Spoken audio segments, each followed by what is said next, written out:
You think you know yourself. You know what you like, what you don't tolerate, what kind of life you want. But if that's true, why do you keep ending up in situations that don't match any of it? Why do you say you want peace but choose chaos? Say you value honesty, but stay where you feel confused. Maybe the problem isn't your choices. Maybe you don't actually know yourself as well as you think you do. Most people don't know themselves. They know a version of themselves. They know a version of themselves that they've practiced. The version that sounds right, looks strong, feels acceptable. I'm independent. I don't need anyone. I know my worth. But watch what happens when someone pulls away. Suddenly, you overthink, you chase, you question your value. That's not inconsistency. That's exposure. Because knowing yourself isn't what you say. It's how you show up when things don't go your way.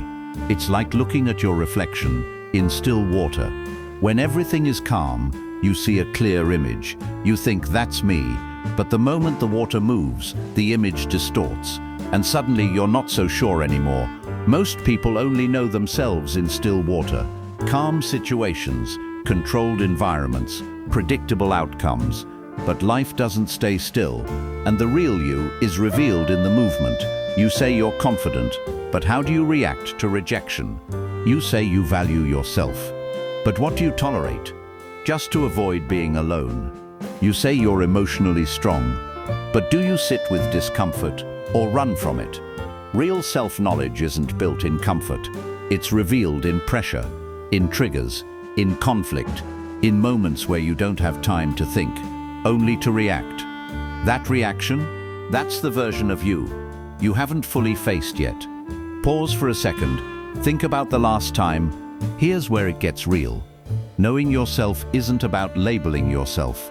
It's about observing yourself, without excuses, without filters, without rewriting the story to feel better.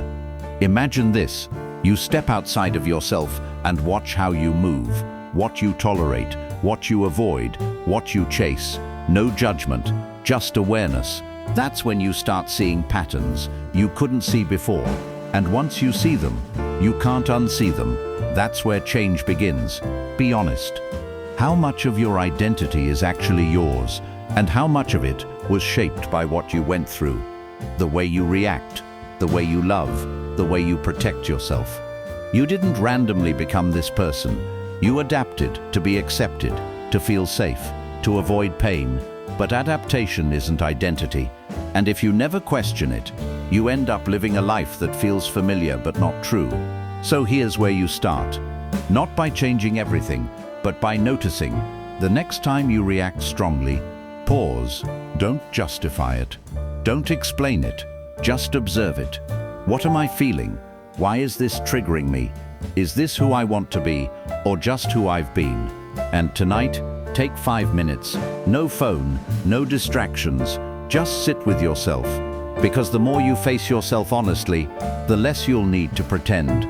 If this made you think, drop the word aware in the comments. Because knowing yourself isn't about being perfect. It's about being real. And that's where everything changes.